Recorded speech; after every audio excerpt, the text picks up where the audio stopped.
8월 25일 화요일 오늘의 말씀입니다. 사도행전 25장 23절에서 27절 말씀. 이튿날 아그리빠와 버니게가 크게 위험을 갖추고 와서 천부장들과 시중의 높은 사람들과 함께 접견 장소에 들어오고 베스도의 명으로 바울을 데려오니 베스도가 말하되 아그리빠 왕과 여기 같이 있는 여러분이여, 당신들이 보는 이 사람은 유대의 모든 무리가 크게 외치되 살려두지 못할 사람이라고 하여 예루살렘에서와 여기서도 내게 청언하였으나 내가 살피건대 죽일 죄를 범한 일이 없더이다. 그러나 그가 황제에게 상소한 고로 보내기로 결정하였나이다.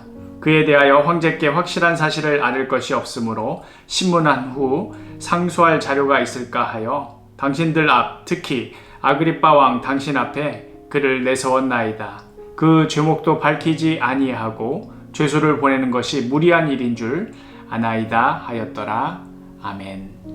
오늘의 말씀 나눔은 기본에 충실하여서 모든 문제를 하나씩 짧게 그러나 다 짚고 넘어가는 방식으로 진행해 볼까 합니다. 첫 번째 질문, 아그리빠와 버니게는 어떠한 모습으로 등장합니까? 또한 바울은 어떤 신분으로 등장합니까? 23절, 이튿날 아그리빠와 버니게가 크게 위험을 갖추고 와서 천부장들과 시중의 높은 사람들과 함께 접견 장소에 들어오고 베스도의 명으로 바울을 데려오니 하면서 이 아그리빠와 버니게, 아그리빠는 왕이고요, 버니게는 이 왕비겠죠. 이 둘이 같이 화려한 모습으로 위험을 갖추고 등장을 합니다. 이에 비하면 사도 바울은 죄수의 신세로 정말 이 둘을 비교하자면 극과 극인 그런 상황입니다. 여기서 한 가지 또 재밌는 것은 여기 나오는 이 아그리빠는 헤롯 아그리빠 2세입니다. 우리 지난 설교 시간에 말씀 나눌 때 이 드루실라 이야기를 했었죠. 드루실라가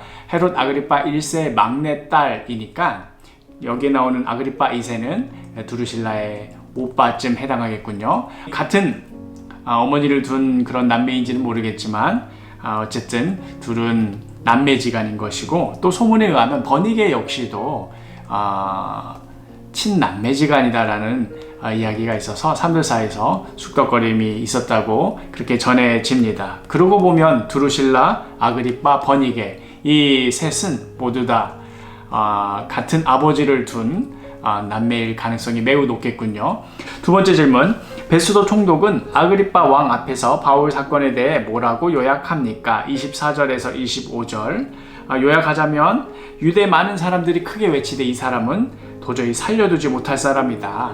예루살렘에서 뿐만 아니라 이곳 가이사랴까지 와서도 청혼을 하는데, 그런데 내가 살펴보았는데 너 도무지 살펴봐도 죽일 죄를 범한 것 없고, 또 게다가 이 죄수 바울이 황제에게 상소를 하였기 때문에 나로서는 어쩔 수 없었다 하는 그런 내용이지요. 세 번째, 베스도 총독이 아그리빠 왕 앞에서 바울을 세운 이유는 무엇이었습니까? 하면서 이 아그리빠 왕 앞에 바울을 세운 이유는, 그래서 어찌되었든 이 바울을 이제 황제 앞으로 보내야 되는데 보내기 전에 이 죄수의 죄목은 무엇이고 또 이 논쟁거리의 주된 안건이 무엇이고 하는 것들을 먼저 황제에게 보내야 되는데, 사실 죄수라고 부르긴 했지만 무슨 죄를 지은 죄수라고 해야 될지 죄목도 알지 못한 채로 그저 막연하게 보내만 되는 이런 상황이 자신도 껄끄러운 것이지요. 그래서 그 전에 미리 아그리빠 왕 앞에도 한번 이 사안을 보여줘야겠다 하는 그런 의도가 있었습니다. 마지막, 오늘 본문에 나오는 아그리빠 왕은 헤롯 대왕의 증손자인 헤롯 아그리빠 2세입니다. 헤롯 왕가는 아그리빠 왕을 끝으로 종말을 맞이하게 되지만 예수 그리스도께서 선포하신 하나님의 나라는 계속해서 확장되어 갔습니다.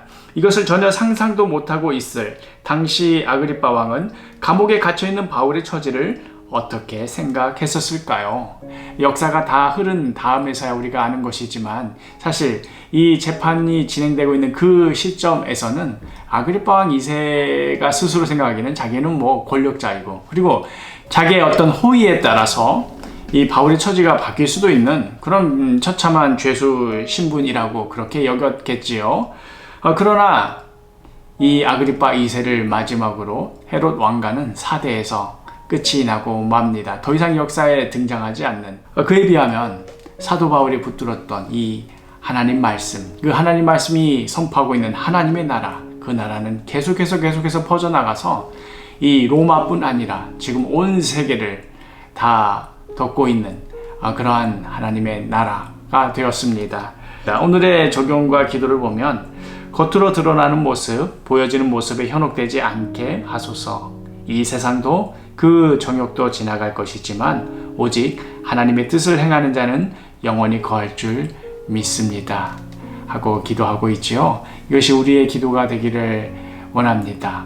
오늘의 여러 어려운 상황들, 눈으로 보이기에 도저히 부정할 수 없는 그러한 상황들, 이것 때문에 우리가 끝났다, 이것 때문에 우리가 위기다, 이것 때문에 우리가 두려워할 수밖에 없다, 분명히 맞는 말일 것입니다. 그러나 거기에 머무르지 않게 해달라고, 이것을 뛰어넘어서 계속해서 확장되어 가고 있는 하나님의 나라를 보게 해달라고, 하나님의 뜻을 따르며 추구하는 우리 사도교회 한 사람 한 사람 되게 해달라고 오늘 밤에도 간절히 기도하기를 소망합니다.